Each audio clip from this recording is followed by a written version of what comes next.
Beautiful. All right. Well, thank you while we sorted through that, ladies. Um, Welcome back. Katie was our participant last week that was able to join during the live. She has not yet joined us. So Akeisha and Sasha, welcome. We're so excited to have you. Hopefully you've had time to watch the week one recording. If not, Allie did send that out. And you can watch that at your convenience. This is building material, but they also work very well standalone. So we worked on a vision board last week to set your intentions. We worked on creating strong goals. And hopefully you've had time to do that. If not, take some time this week.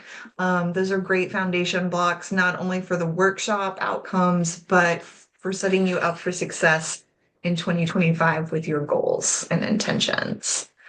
Um, what we did last week, and we're going to continue through the workshop, is we start off with an affirmation. So I welcome you each to, and Allie, you as well, since I'm driving today, to write down the affirmation. I confidently manage my finances with ease and create budgets that support my goals. So I'll Mm. give you a minute or two to write that down.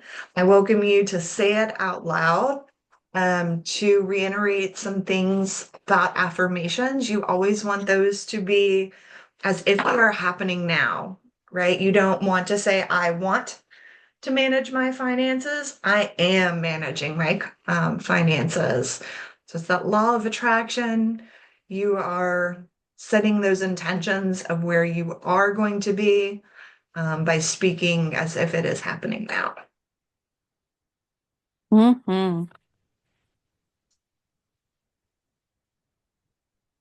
Sasha, this is a good one for you. Yeah.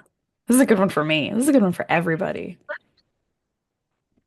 That was a really good point too about Marsha. A lot of us think goal setting and affirmations are like, I will have tons of money flowing to me. I will lose 1,000 pounds. Like, oh God, that's dangerous. Don't do that. Who, what? No.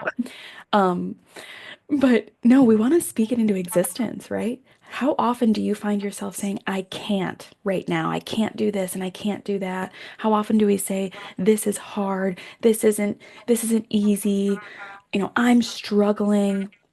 We're speaking that into existence. We're creating more of that same energy. So speak into existence the things that you want to have. I confidently manage my finances with ease and create budgets that support my goals. Right now, I'm doing it. So your brain doesn't know the difference between reality and what you tell it is reality. So you might as well tell it what you want, right? Yes. Thank you for adding that, Allie. Yeah. Thank Right. you for this great affirmation. You're welcome. All right, ladies, how does that feel? Did you have anything come up as you wrote that affirmation? Are there positive or negative feelings that might have came up? So I'm hesitant. I'm always hesitant to say like that it's happening because I don't know why. Um, because it feels untrue right now because I'm not doing it. So it's kind of it's I want to do these things. I'd like to do these things.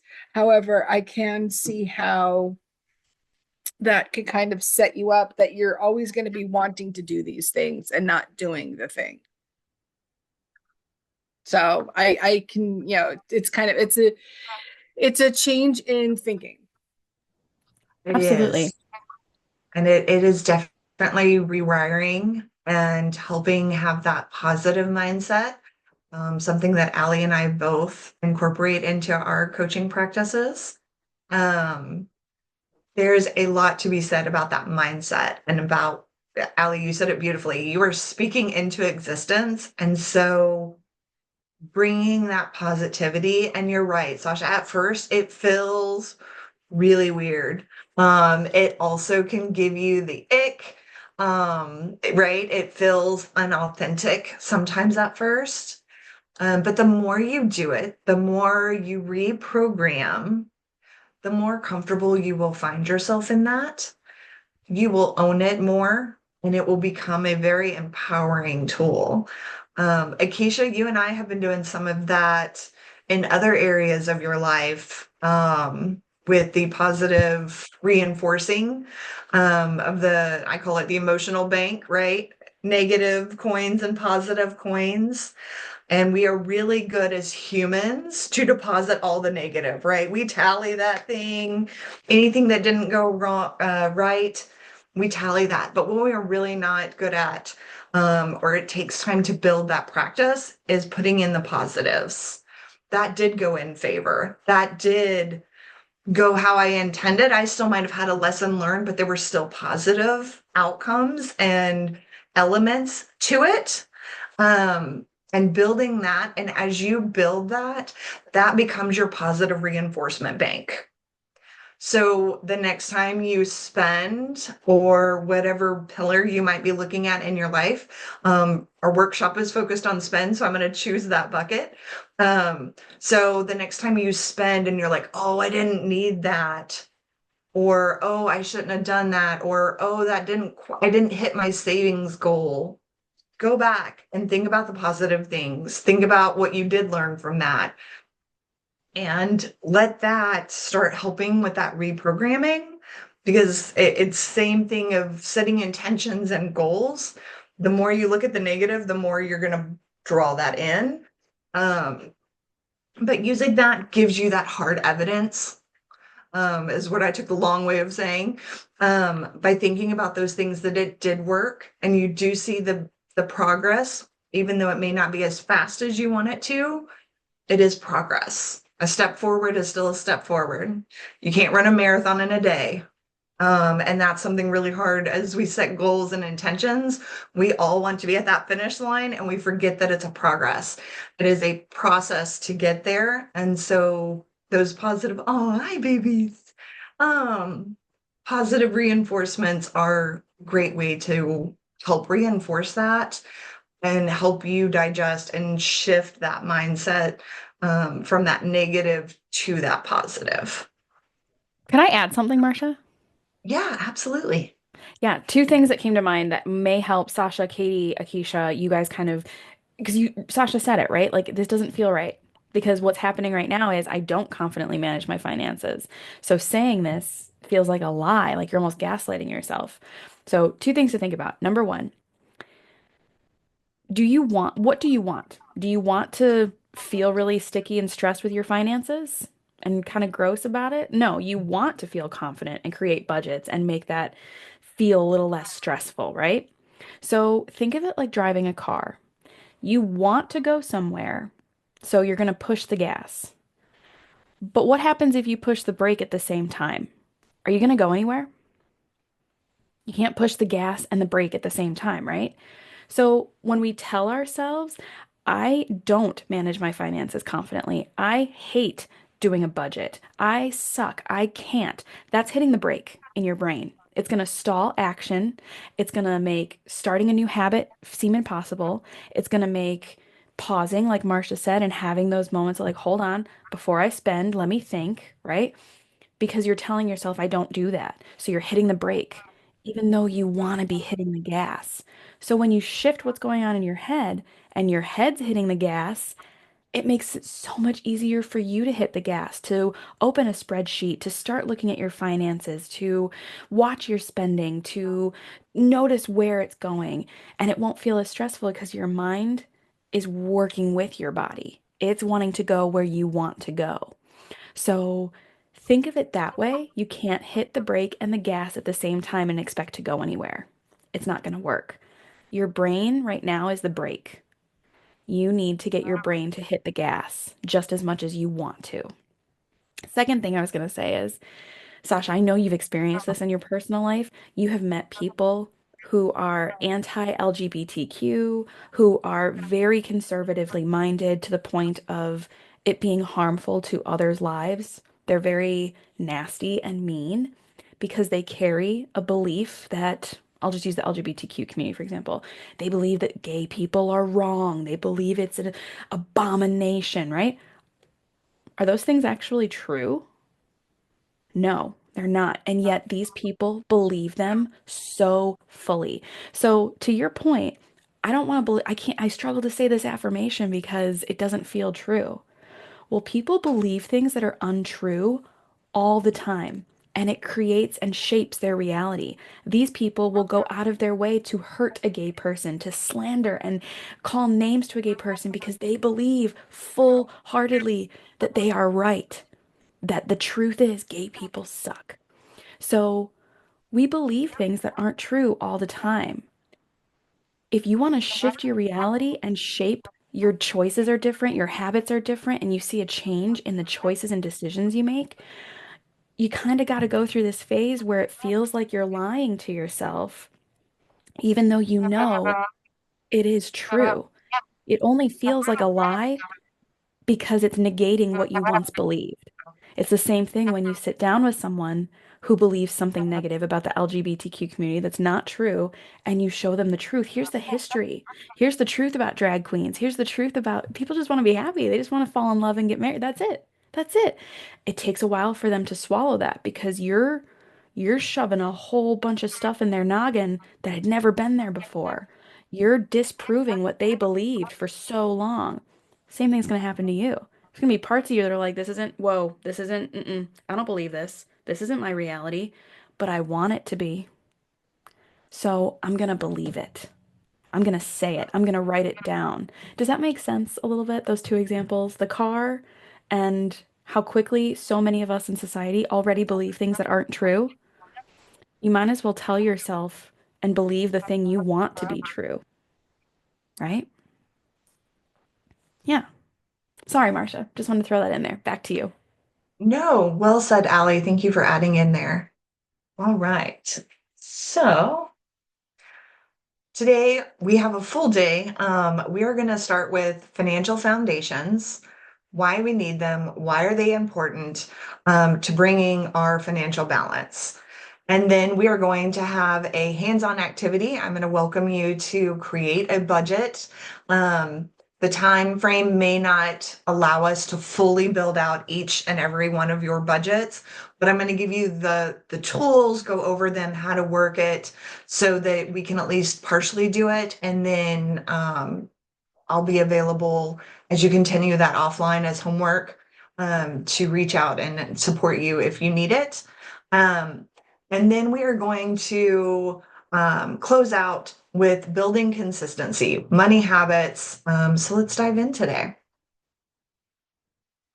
So the hard facts. I really want to start with building some strong foundations. Creating clarity around your finances is the first step in reducing that stress and feeling more balanced in your life and business. For those of you, so Akeisha is an entrepreneur. Sasha, I don't know what your work history is. Katie, I know that you work for a third party, but you have to know what's going on in your bank, um, in your credit cards, wherever your money is, in order to have that line of sight. Um, and that's really hard for some of us, at least to form that habit, kind of like that belief mindset of intentions, right? It takes time to shift.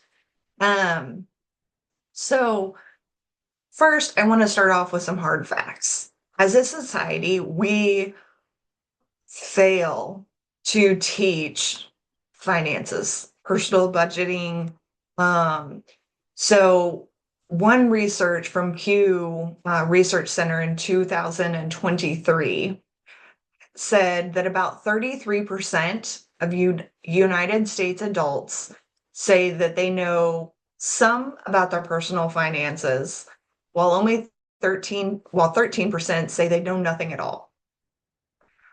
So the reason I give you this stat is we're going to put that in a positive affirmation bucket, in that coin bucket, right? You are not alone. So some of us, one of the first things that we can come up with is I'm not, I'm alone. It's just me. I'm bad. No, society wise, we do not do well at this.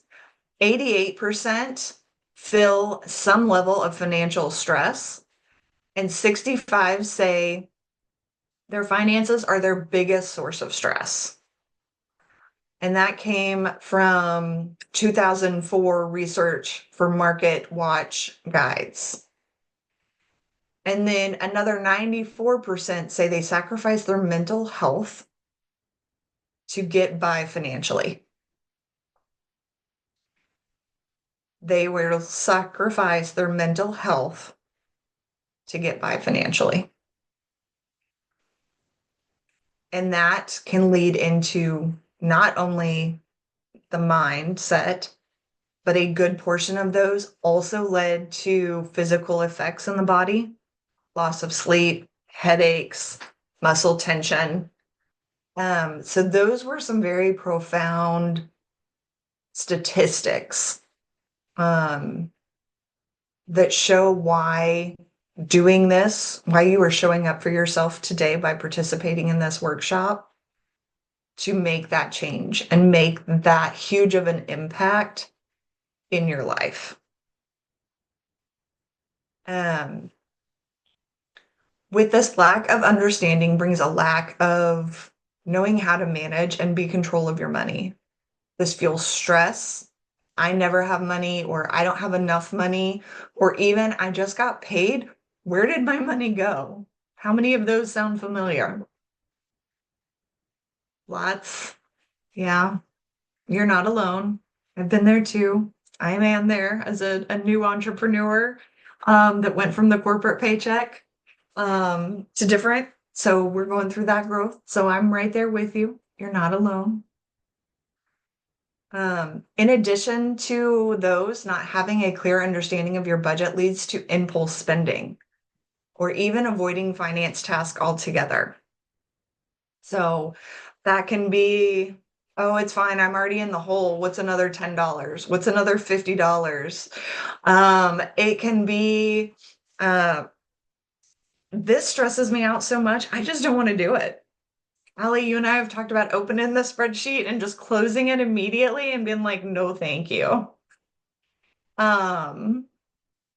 Versus, and Akeisha, you and I have done it with your business, right? Taking the time to pull out your business fund, creating a bank account from that versus your personal budget, and being able to give you clarity on what truly is your personal items versus your business items. And now that you're in the swing of it, it's going fairly well, right? It's gotten easier to have that clarity for yourself.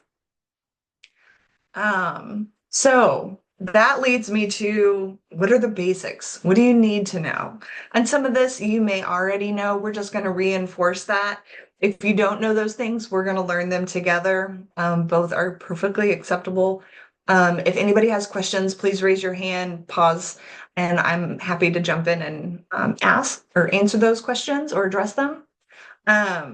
So we need to know what's your income. This is going to be money in. This is your paycheck. This is, Akeisha, as I said, you're a business owner. Allie, you're a business owner. That's what your clients are paying you. And that's going into your business. And then when you pay yourself from the business, that's going to be your personal income. Your salaries or your hourly wage that you get from your employer, that's your income. For any of those who have stocks and bonds, and you're making income there, that can be there, or other ways. Often we just think about that, steady paycheck as that income source, but you could have others. I have a rental property. That's income in. Expenses, money out. What are you paying? Who are you paying? How much are you paying? Is it a one-time annual fee versus something that's money or monthly? All of those are going to be your expenses, and you need to know what each and every one of those are, or at least be tracking at some level. And then savings. Savings is going to be money that we hold and ideally have growing, such as investments in the market, a savings account. And for some of you, you may not be there yet, but hopefully that is one of your goals, is to start getting towards that savings. And we'll talk about that in a little bit, on why that's so important. And then we have your net income. What is your total in minus your total expenses out? What's left? What do you have left at the end of the day? What do you have left at the end of the month, year, etc.? And then we can talk about what you're going to do with that. Um, Another really strong um, theology for me is the concept between need versus want. For me, this is very near and dear. My grandfather taught me this from the Seven Habits. I'm going blank on the full title. It's right there. Um, but a need is you can't live without it. You need a roof over your head. You need food in your belly. A want is something that you can live without. I don't I don't need the Starbucks coffee, right? I want the Starbucks coffee. Entertainment, our app subscriptions. We've really capitalized on that. And that's kind of trendy right now, right? I will go through that as we build out our budget. Who has Netflix, Hulu, YouTube, right? Like they just add up so fast now. But a lot of that is I want, right? I want to have those things. I don't need them. And sometimes as we are trying to get to our financial goals, we realize like how much that want and need mix can be out of balance. Um, so any questions on the basics? No, everything makes sense? Okay. So why is that important?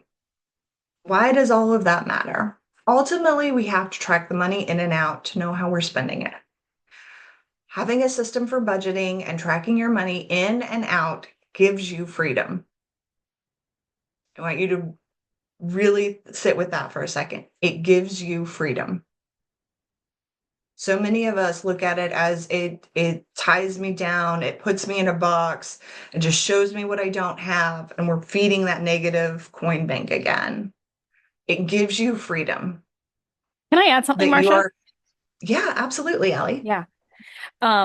A lot of us oftentimes compare our finances to people that aren't even in our same wheelhouse of finances, right? We see that person over there that has the Yes. yacht and goes on vacation every 3 months, and this person over there, right? Those people are tracking their money.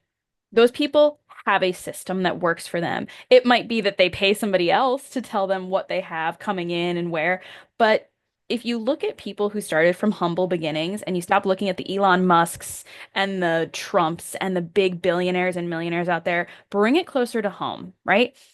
Look at the people who started from humble beginnings and grew a coaching business, grew their own business, got their master's degree in some sort of thing and grew to this huge point where they're making really good money, but started off working at McDonald's, working lawn mowing gigs, whatever.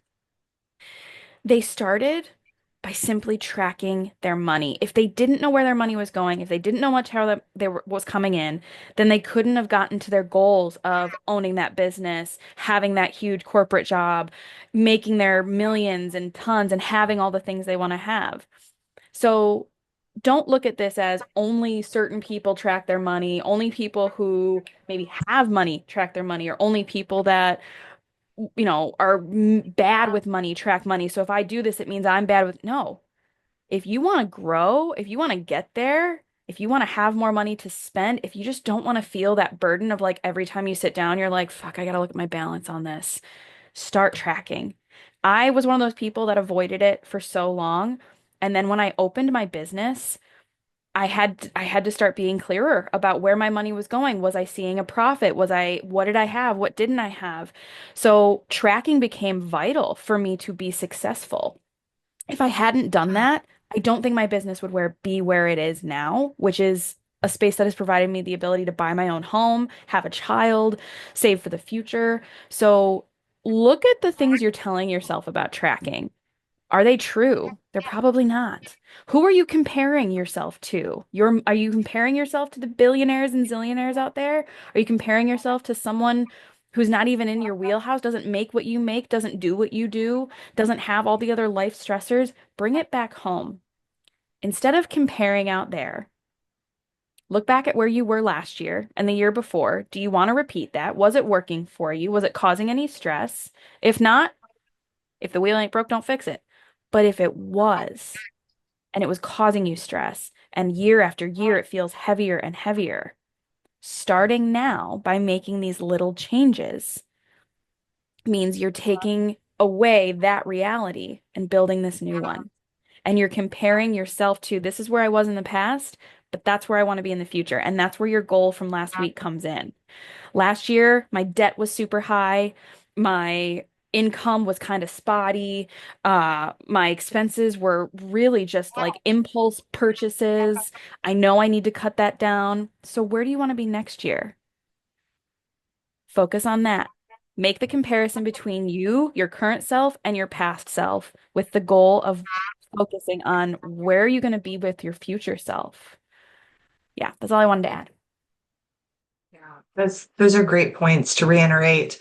And something else to reiterate, Allie, like even millionaires budget. And that's how they are able to strategize their money. That is how they're able to know which investments, it is a key component of it. Um, and as your money grows, Allie, I think you said it last week. I know that we definitely covered it, but your money stressors change too. So that's something that is also important to think about is, I know for us, it was getting a bigger home, right? We made more money. And so we were able to get a bigger home as our family grew, the needs grew. And now that comes with a bigger mortgage payment, right? As the family grew, the bigger car came, bigger car payment. Didn't need the sedan, I needed the big SUV. So as you grow, there are other impacts that will tick and tie to that. And that ties back to that need versus want. It ties back into what are your financial goals? What are you wanting to do with that money so that you can hit that? Um, so I'd like you to take a moment and reflect how you currently manage your money. Does it feel clear and organized, or do you experience stress around it? Katie Would asked a anybody really like good to? question in the chat, Marcia. Oh, yes. And I don't think it was answered yet. So great question, Katie. How do you use Google Sheets? And this might be, you might be getting to this in a second. But yeah, I just wanted to put that question out there. Yes. So Katie, we're actually, that's going to be our activity today, is we're going to build a budget in Google Sheets.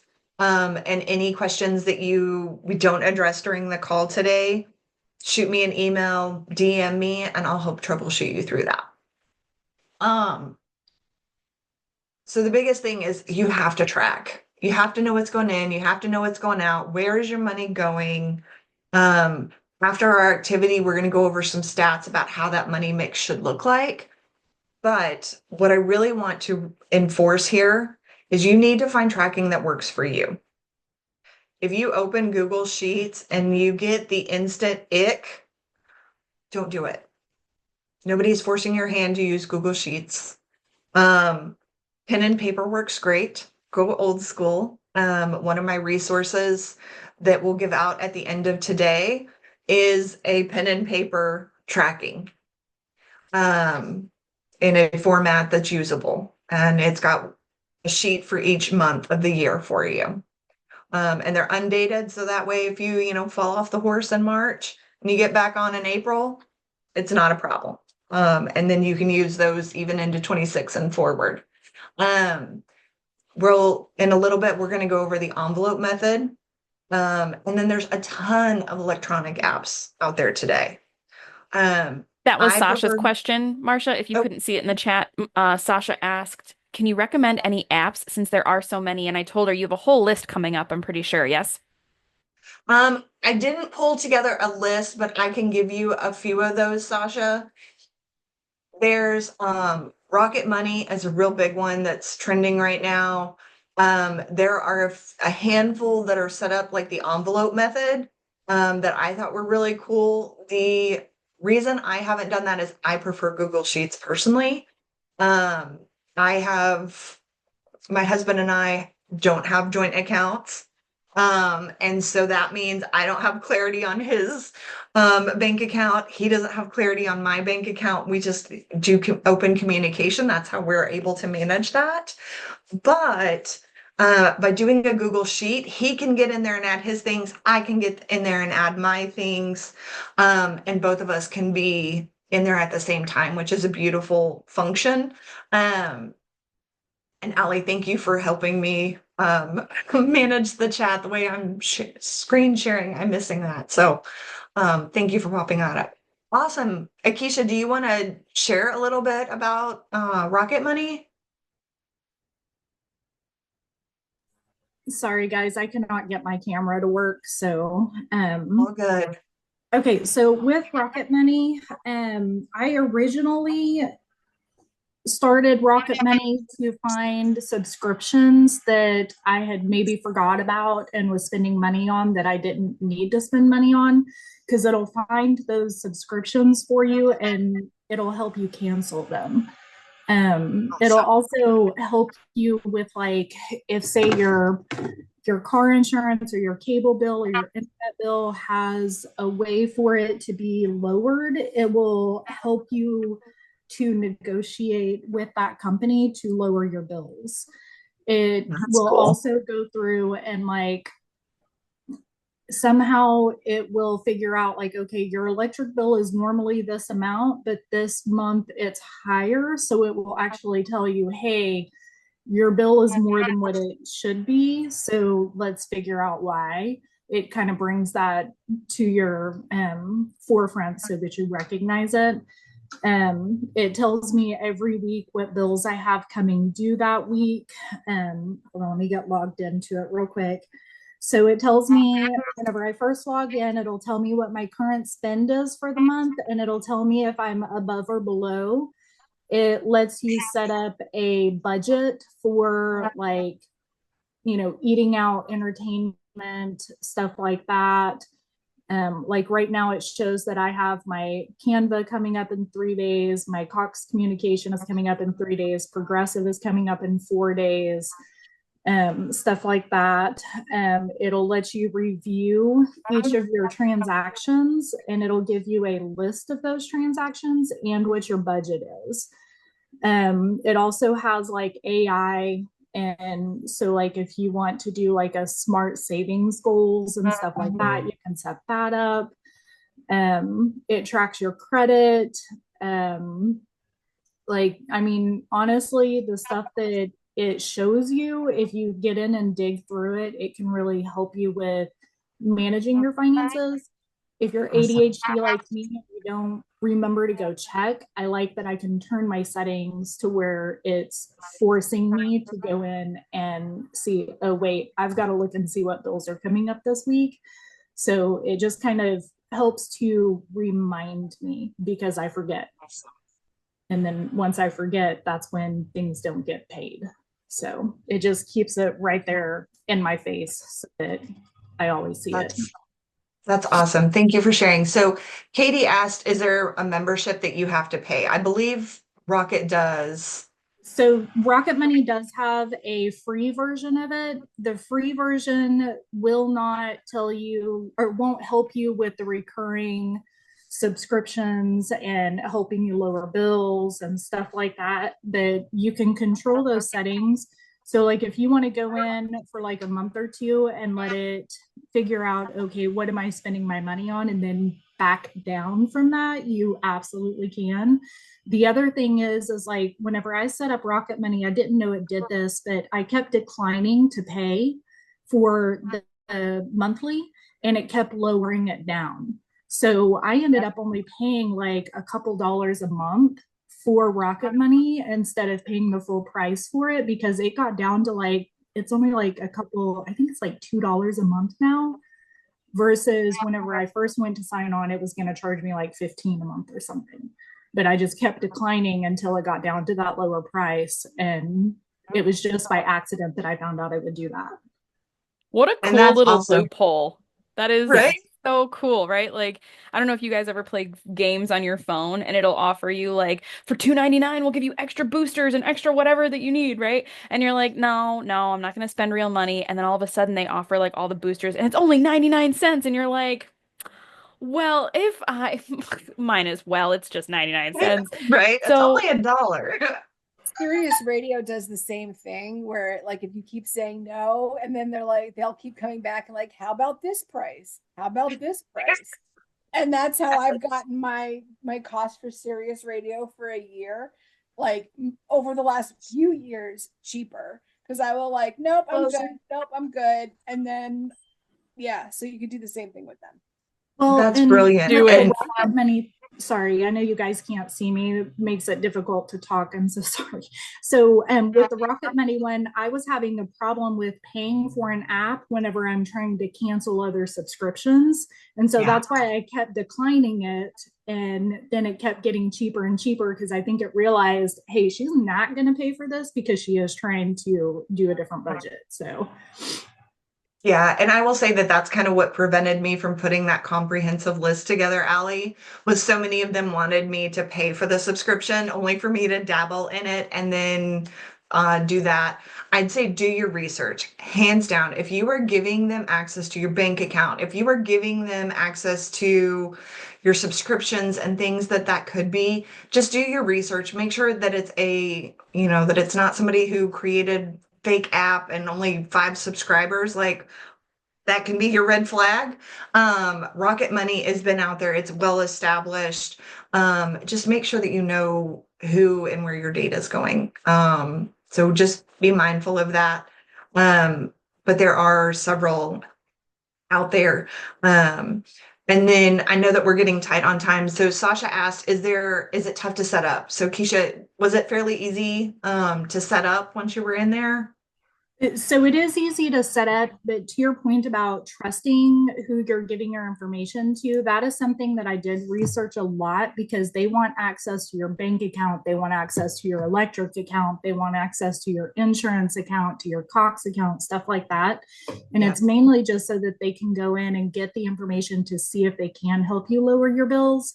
I will say that I've not had a single issue with like my information getting out from them. Like they haven't had, knock on wood, any data breaches or anything since I've signed up with them. So I do have a level of trust with them, but that is something that you do need to weigh out. Is it going to be stressful for you to let them have access to that bank account, or is it not? They cannot go in and take money or add money except for the subscription that you do, and that's it. So it's not like they're going to go in and like take money out of your account or anything, but I mean, they are looking at your transactions. I was just going to add too, Marsha, for me, Katie, I know you said that's what makes me nervous. I totally get that. I'm right there with you. Like anytime I found this app a couple of weeks ago that helps small businesses track their expenses better. What can you count as a tax exempt like business purchase? What isn't? Things like that. And it wanted of course, all my financial information, banking institutions, everything. And something about I was just like, you know what? I'm not ready. I'm not ready. So instead, I like working with people, obviously. I prefer that one-on-one thing. I compared the cost of some of the apps and their full subscriptions that they were offering. You know, this one's X amount a year, this one's monthly, whatever. And I compared that to a small business here in my local town. It's a mom and pop financial advisory shop. They all have, they're CPAs, they've got masters in marketing or in accounting and things like that. They're financiers. And they work specifically with small businesses. And she uses QuickBooks. And I ended up just hiring my own professional advisor, or financial advisor, I should say. And it's one payment for a full year of services, $600. That's it. And then for the full year, we get quarterly meetings. She says, put all of your information in QuickBooks. I'll have access on the other end. If I see any red flags, I'll let you know. If I see any areas where you could be spending or saving differently, I'll let you know. But she's like, we'll meet quarterly. And then there was just one added fee for doing my taxes, I think. once I get her all that information. But $600 for a full year with quarterly calls, I need that person right there. I'd rather talk to the person and say, you see all my financial information. I know I trust you because I can see you with my eyes. I see your degrees. I see your credentials. Um, that makes me feel more comfortable. So if it comes down to spending on an app and giving them your information, or spending money to a person one-on-one, so you trust them a little bit more and you don't feel as weird about it, compare those costs. Compare what these apps are charging you to finding someone local who does small business, who works with personal finance, who's not, don't look for those big conglomerate like blah blah blah Hertz Financial Group of Livonia, right? Like those are going to be, they're going to want thousands of dollars for you to be a client sometimes. This was perfect for me. You can find people out there that might be a little bit easier for you to have that level of trust with. Yes. Well said, Allie. Marsha being one of them, by the way, just saying she's not only a life coach, but she's also a bookkeeper. So I highly suggest all of you after this call schedule a one-on-one consultation with Marsha. She is brilliant and her brain works with numbers in a way that mine just does not. She's an amazing bookkeeper. She's amazing with court finances and things. You know her, you see her. If it came down to you sharing personal information with her about your money, what's coming in, your expenses, you know you could trust her. You see her, she's right here. She's a mom. She's not going to scam you. So schedule a one-on-one call with her and see what she might be able to offer you, Katie, that might take away some of that distrust we feel with apps. Yeah, I'd be happy to do that. And I do Akeisha's bookkeeping. Not to share your business there, Akeisha, but I help her with her business side of her bookkeeping, and that's really helped her professionally grow. In the last year, she's been able to make improvements to the salon and really add that next level. And strongly believe in giving her that line of sight to where her money is, how she's using it, was one of the key components, along with her being an amazing stylist. So she does a lot of that work, hard work on her own, but and she runs two businesses out of the salon. So really making that space work for her was amazing. Okay, so we are quickly running out of time. So I do want to go in the I just shared in the link in the chat that this will make a copy for you. So Katie's copy is different than Sasha's copy, is different than Allie's and Akeisha's copy. So the way I have this set up, when you all get the PowerPoints from Allie, you can click on the slide there, the budget slide, and I have it hyperlinked. Now that will make another copy. So just if you go in every time and you're like, where'd my data go? It's because you're making a new copy every time. But if you don't want to do it today or you don't want to save, then thank you, Allie. Then we will get that out. She said that for those who are watching the recording and not in the chat, she's going to include the link to this in the email that goes out with the recording today. Okay, so this is a lot, but it's okay. We're going to conquer it. I have this staged and I'm just going to quickly go through what I have here is your bills. These are expenses. I threw out some that most of us have. You will need to change this to work for you. What are you paying for? What are you accounting for? Katie, I love that as we were talking last week and your pups were on the call, we have pet expenses. As you all have seen a lot of Polly today, I have pet expenses. Those make sense. And Sasha, your kitty was in there too. I think each of us on the call, I know Akeisha and Allie have them as well. So pet expenses make sense. I have all of my utilities. You want to be as specific as you can here. That's the key. List the things out.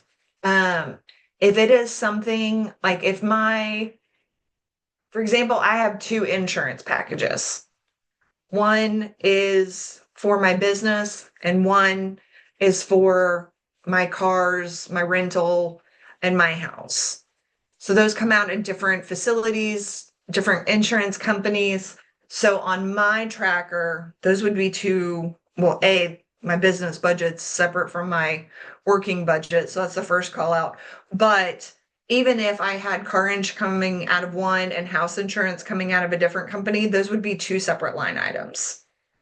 If you have more than one vehicle, that's more than one line that you're paying on. Now, like auto gas, I do just kind of generically dump that in there. I don't need to know what I put in my husband's truck versus my SUV per se. Subscriptions, I did do a single line here to add a line. So Katie, this was one of like goes into one of your questions, like what am I doing in Google? It is very much like Excel. It's a little more user intuitive to me. But you can just highlight a line and then you're going to right click and you can insert a row above. So here I can put, as I can't type, Netflix. And here I can do that again, right click, insert row above, and I can put Disney. So you can easily add those. What I have here is it a need or a want or is it savings? So this goes back into seeing what your money's doing for you so that if you need to make decisions, if you're like, I really want to get that credit card paid off this year, so what am I willing to give out of my want bucket to make that need happen? I prefer to keep this as, sorry, that column's a little wonky there.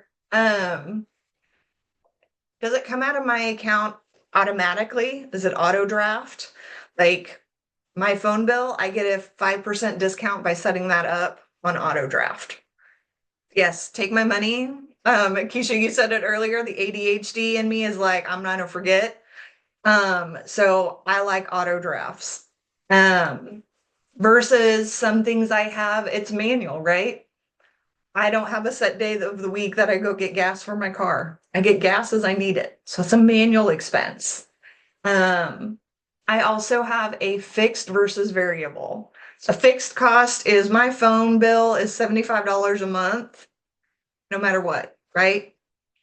You can count on that being at least 75. Now, if you travel and you use long distance or you make an international call, yeah, you're going to have a month, maybe 2 months where the cycle changes. But things like electric and gas for most of us are use-based, so they're variable cost. For me, that means my electric's higher in the summer when I'm running that AC. And now that we're in the winter, I'm running my heater, which is gas. So now my electric drops, my gas increases. So those are variable costs. Usually food, pet expenses to some extent can be variable. And your subscriptions tend to be fixed, right? $15.99 a month. And then I like to include a due date. What day are they due? So the apps, as we mentioned, those are going to give you notifications on your phone. One thing that I do like to do, especially with things being auto drafted, and as I've moved from the set salary to an entrepreneur, where's my next check? Is I use my Google Calendar and I set reminders. I set it as a 5 minute, and I do it a couple of days before. So that way, if I need to move money from my business account to my personal account as an owner's draw, if me and my husband need to say, hey, this one's set up to auto draft out of your account, I need to move money to your account. We have time to do that. So I'll put, let's say my car payment was due on the 10th. So on the 8th, I'm going to have hey, your card payment comes out in 2 days. So you can find ways that you're not having to like babysit this tracker. But while you set that routine, I do suggest you come in a couple minutes a day and spend time with whatever method of tracking you use. Next, I just threw some money in here so you guys could see how the formulas are working. You're going to come in and put in what that is. Is your rent $700? Is it, 200 for food? One thing I will call out is you can make this a formula. So Katie, this might be a good one for you. Um, you're gonna hit equal and then you'll put the amount. And then the next time you go to the grocery store, plus 150, plus 200 the next time, and then just hit enter, and whoop, that will do the math for you. And again, if you guys need help getting grounded in this, and this is the tool that you choose to go forward, please don't hesitate to reach out. I'm more than willing to help you set this up, get your grounding so that you can move forward. So you're going to do that for each of your expenses. On row 20 currently, there's a total line. So this is adding everything that's going out. I will say if you use this blank row, just make sure that your formula is right. So this is saying that it's pulling the sum of lines F2 through F18. So it's only pulling this. So if you put anything in row 19, it's not going to update it. So that's what you do have to worry about, whether you're using Google or Excel and you're trying to use a formula, is just making sure that you have the right parameters in those. But the formulas themselves, this is basic formulas in here.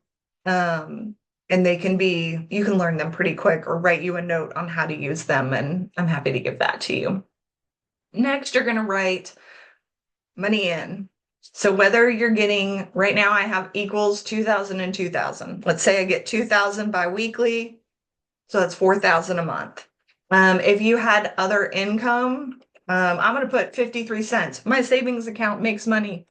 I'm going to put that 53 cents there. And then as we mentioned through the foundations, the net. What is your total in minus your total out? And that is going to give you your net income. So there is a column for each month.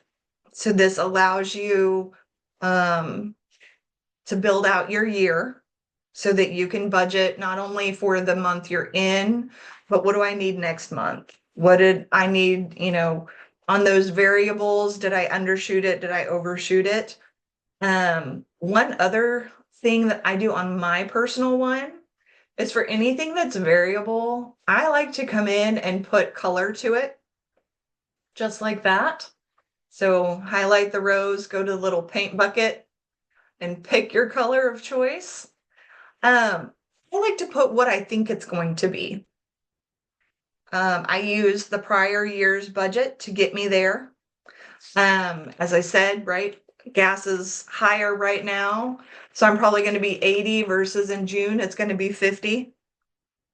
And then what I do is when I get the actual bill, I will come in and put it was 86.98, and then I remove that color. And for me, that's a way that I can say, this is what I budgeted versus this is what it actually was. But learning little tricks like that along the way can help you, give you that clarity, support you in those ways. The last thing on this tracker is that I do have a full year out here. For the rows that we added, you can see that the amounts are not there. So if you'll click one cell above it on that little blue dot and just drag it straight down, it now pulls and does that formula for you. So that's what I like about Google. It's very easy on the formulas. Marsha, we have a quick question. Is that all right? Or do you want me to wait? Yes, absolutely. Go for it. Yeah. I'm going to scroll back up. Akeisha said, when you have varying bills or bills that are hard to track, how much to spend, gas, for example, how do you calculate how much to say is in your budget for that expense? I gave her advice that I'm not sure you would have advised me give, so I apologize, Akeisha. But I said what I do is I look at our gas costs over like a period of 3 months, and I just do like mean, median, and mode. I find the average of those numbers between my car and my husband's car. So, in a 3 month time, we averaged about X amount each month. So just kind of try and do some math and find that average, and then I make it so that, all right, we spend in a month about $100 to $120 on both of our cars. I don't drive very much, and he has a truck. So that's how I found it. I don't know if there's another advice you would give. And then the other question that Akeisha asked was, how do I get the mindset to do those things when the notification pops up? I procrastinate and then scramble and end up with late fees. Like I almost ignore the notifications. Does anybody else do that? Set all the reminders you want, set all the notifications you want, the apps, the calendars. The action of doing it is hard because you don't want to. You don't want to see it. You don't want to have to watch that number get smaller in your account. So this, Akeisha, is what we're going to talk about next week with me. I'm talking about mindset. Those little things like Marsha was talking about wants versus needs. Well, guess what? Tell yourself you want something enough, it will become a need. You will tell yourself, I need to have these subscriptions to these shows. I need to get my coffee or I can't function. I need to do XYZ, right? So we're going to talk about that next week. But Marsha, go ahead. If there's any other advice you would give for the gas example, go for it. You actually, Ellie, you were spot on. So looking at that past spend and figuring out what that average is. Again, this is why I love to do year over year budgeting because I can look at last year, especially when I'm going back and plugging my actuals in. That gives me, right? I took the ballpark, but now I know the number. One other thing is if like in August, my family is looking, end of July, we're looking to have a family vacation. So that means I know that my food's going to go up, right? We're probably going to eat out more being on vacation, not as much at home or in the Airbnb. I know that gas is going up because we're driving. And so by putting those rough amounts and just guesstimating, it's guesstimations. But using the data that you do have, like the past experience on the gas, when I built my budget, as I moved into entrepreneurship, I had to get very laser focused. What are we paying for? Why are we paying it? Is it a need? But even then, there's something to be said for looking at this ongoing. So I shared with Allie recently that we mentioned that my husband has accounts, I have accounts, and I also have a grown son that lives at home. He's 20. Well, guess what? We all three have subscriptions. Some of them go through his account, some of them go through my account. Sean started getting his own subscriptions, and then my husband and I would see a show and we'd be like, oh, hey. And then Sean would go, hey, I have that subscription, just use mine. We're in the same house. Well, what we ended up finding is that like Amazon was charging us for subscriptions we didn't know about. I was paying for the British Broadcasting Channel. I was like, nope, I don't need to be paying that $8 a month. We were paying for like some that we thought made sense. Like, I was like, are you watching shows on this? And my husband's like, no, are you? And I was like, no. So we both assumed that each other was watching a show. Along with, we didn't have our, what is it? Disney, Hulu, and Max is now a bundle. So we were paying for Disney and Hulu separately. So we knew to do that. But I found out my husband was having a Max subscription. So we were able just in the last 2 weeks by reviewing everything and sitting down with the three of us, we saved $80 a month. Just going through and figuring out that like, oh, well, we could bundle this and well, $15.99 a month doesn't sound bad, but then when we put this in this formula here, and we find out that that's 191 annually, but Disney's offering me 140 if I pay for it up front. If that's in my means, that's probably going to pay off for you. But I'll call out, be cautious. We're at the beginning of the year. It's really great to be like, oh yeah, everything renews in January. Are you recovering from Christmas? I know I am. December is a ton of birthdays in our families. along with Christmas for three boys and cousins and family, and January is birthdays again. So for me, this wouldn't be the time that I would set up an annual subscription. I would be looking to see if maybe I can do that in March, April, even May, when it's not a peak season for me, and what I know our expenses look like. And so again, knowing those trends, seeing that is again why that tracking is so important and so profound. So, I know that we are over on time and I want to be respectful of everyone's time. And I know that we started a few minutes late. So, thank you for hanging in there. Do you all have any immediate questions or how to anything on the budget tracker? Again, you've got the copy. Yes, I won't forget you, Akeisha. The hours I've spent on your cardigan, ma'am. So they are in there. Does anybody have any questions? Pretty Don't forget, you straightforward. guys, if you Okay. have questions about this spreadsheet, if you're entering in your data and you end up realizing like, oh shoot, I moved a cell, I don't know how to sum this, I don't know how to type this in, best case scenario, yeah, blah, blah, schedule a call with Marsha for free. You have a Yes, complimentary just like discovery call, right? I do. I Yeah. do. I'm sure she would be open to jumping on a call with you and pulling up the spreadsheet and walking you through it. Katie, I'm sure Marsha would sit there with you for like 30 I minutes would love and to. she would love to help you work through. This is what this cell does. This is how you type in this. This is how you make sure you carry this over to get the annual.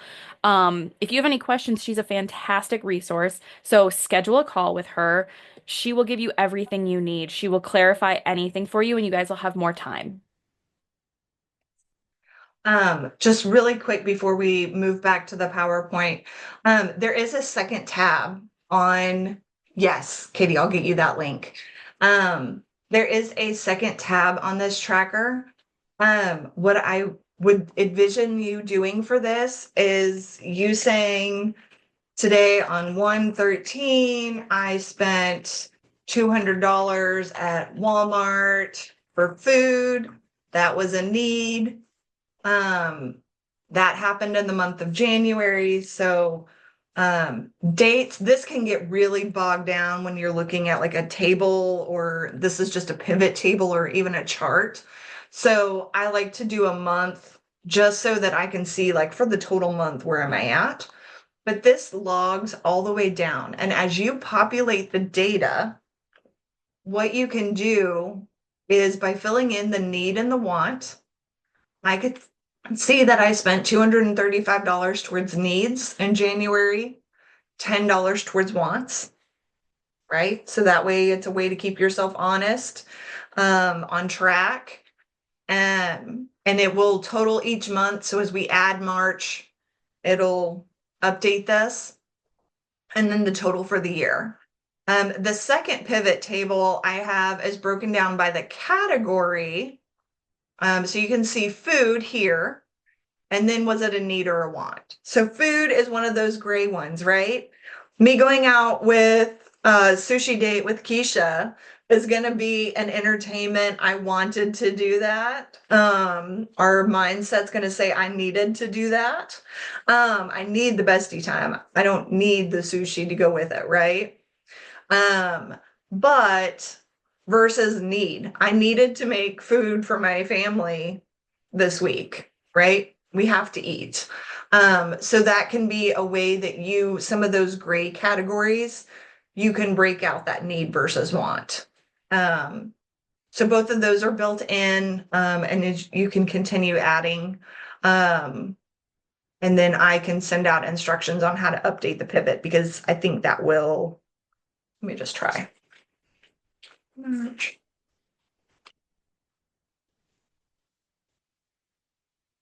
Okay, it updates. It's not going to be in order. It does update them. So just be mindful that it's not going January, February, March. Google has its limits in knowing some of those things. Marsha, I also tried to Um, find the link to your calendar and I couldn't find it. So if you send it to me, I'll send it to Katie too. Oh, and Okay. Sasha might want it too. So yeah, I'll have you send it to me, Marsha, and then I'll put it in the email with the reply, the link to the spreadsheet, just in case you guys don't have it or couldn't access it. Um, and then any other, I think there was another resource as well. Um, and then I'll put Sasha's link so you guys can schedule a call with her. It's my website, Allie. That's where my calendar is. So it's spiritualsagellc.com. I dropped that in the chat, but I'll grab it for you as well so we can include that in that email. Got it. Thank you. Awesome. Okay, so going back to our slides, just so I can be conscious of everyone's time. All right. So now you've built your budget. You're going to build your budget. I know that time got away from us, so we didn't have time to allow you to each build out for a few minutes. But as you go, consistency is key here to building that money habit. It's just like you setting an exercise habit. Consistency is key. It doesn't take long. Most days you're going to be in and out in 5-10 minutes. And not have to have, maybe if you go Saturday and that's your get gas, get groceries, get pet supplies, like that's going to take longer to sit down and do all your tracking. But sitting down even just 5 minutes a day can really reinforce this and start giving you that granularity to your spend. It helps you be mindful. It identifies patterns and it makes adjustments that align with your goals. So we have spending awareness and tools, right? So the game-changing habit to build is tracking. It can take as little as 5 minutes a day, like I just said, and consistency is the key. I sound like a broken record because I believe firmly in those two things. Tracking and consistency are key. And what I use to tell my clients to be successful. So we've added tracking, and an example that I'm going to give you is my kids get on the bus at 8:30 in the morning. I start my workday at 9. That gives me 30 minutes to go from that like hustle and bustle of did everybody get dressed, fed, backpacks, out the door chaos, to allowing me to reground myself, let me work through and think through what my intentions are for the day, what my task list look for the day. But something I've started doing is in that 30 minutes, because it's usually just me with a coffee cup sitting on the couch, is getting my phone app open and spending that time to track. I can do everything I need. Google has a Sheets on your phone, so I can't say, oh, well, my laptop's upstairs. Nope, it's right here on my phone. And so doing that can really, so that's habit building. That's a very strong technique. Ali, I'm sure you use it as well for your clients. It is in the book Atomic Habits. For those of you who like to read books and are self-learners, it is a very powerful tool. It's kind of like after dinner, I sit on the couch, but I want to start walking. Put your tennis shoes at the end of the couch. You're going to see those tennis shoes and you're going to start walking. So that's how I'm incorporating this. So find what works for you. When do you have 5-10 minutes? Sounds like a lot in all of the hustle and bustle of the day. But when you are working towards your goals, working to make those changes in your life, 5 to 10 minutes is this much. It is a small pinch. So the other methods, and I know we kind of hit on this earlier, there are phone apps. Mint, Rocket Money is one that we spent a good time on. Every dollar, there's a method called the envelope method. And pre-phone apps, you literally would get, paper envelopes is how it started, but now they make planners that are built this way. They make plastic reusable envelopes, but you would create one, just like we had an individual line item on the budget sheet, you'd have one envelope for each of those things. And you'd say rent is $900. $900 goes in that envelope. You'd put money in food, you'd put money in entertainment. And when that envelope is empty, you're done for the month. And there are now phone applications that are built like that. And we'll do that kind of on the back end to give you that virtual feeling of that.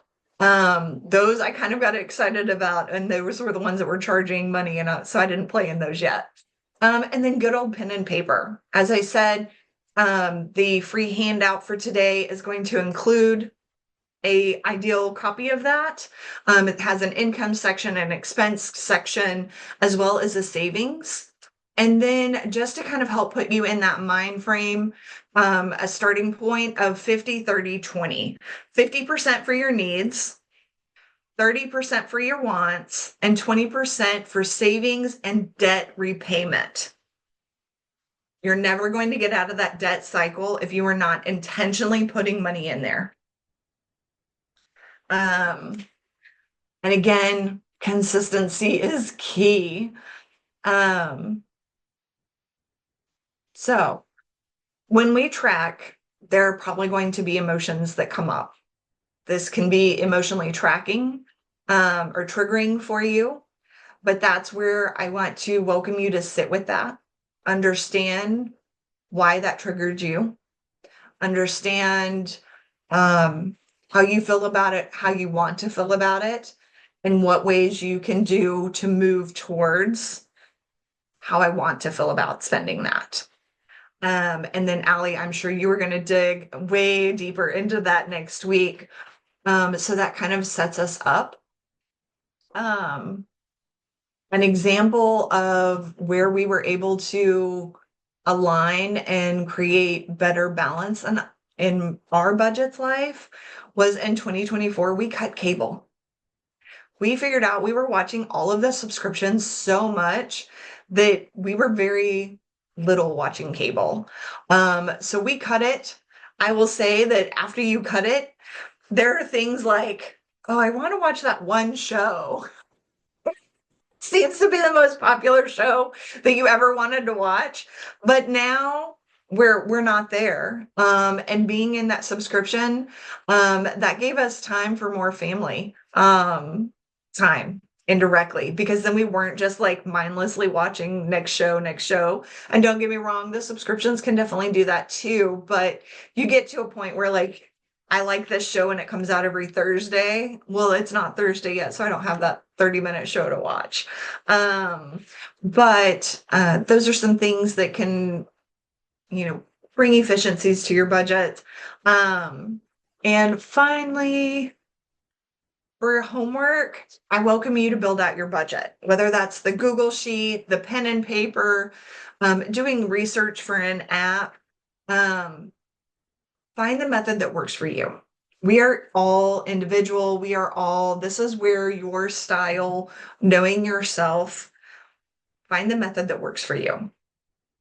But the consistency of tracking, the consistency of looking at it and building that habit is going to be what helps you change and what helps you get those goals that you're looking at and that mindset that you're looking at. And I know Allie has promoted it a few times already, but I welcome you to schedule a free one-on-one call with me if you're looking for balance and alignment into your life to financial freedoms and working towards that personal finance pillar. I'd be more than happy to explore that with you as well. So thank you so much, ladies. I apologize for us going so far over today. We will work on that next week and week 4. So thank you and have a great week. Allie, is there anything else you wanted to add before we wrap up? No, this was great. Katie, thanks for being here. Akeisha, thank you. Sasha, she had to leave and duck out, but I'm so happy she joined us. Yeah, next week, guys, don't forget Monday morning, same Zoom link. You'll get an email with the Zoom link as well. And we're going to tackle the mindset stuff. Akeisha, we're going to tackle how do I stop procrastinating when that notification pops up? How do I shift something that is a want but feels like a need back to just a want? Getting your brain on the same track as your spirit's desire to have this functionality with finances, have this ease, have this budget. You want that life, but you got to make sure you're not hitting the gas and the brake at the same time. And right now, your brain is hitting the brake on a lot of the things that you want to hit the gas on. So we're going to talk about how to reframe that. I'm going to do a technique with you live. I'm going to pick somebody on the call and we're going to kind of do some coaching demos, really. And that'll be it. So bring your biggest struggles next week. And Marsha, this was an amazing day. You filled us with so much information, spreadsheets. Thank you for building that for everybody. Thank you for sharing these tips and tricks. I'm going to be checking out some of these apps and I'm going to keep declining their offer and see how low they get. That was awesome. So yeah, thank you so much, Marsha. This was great. Day 2, wrapping it up. All right. Thank you, ladies. Have a great week.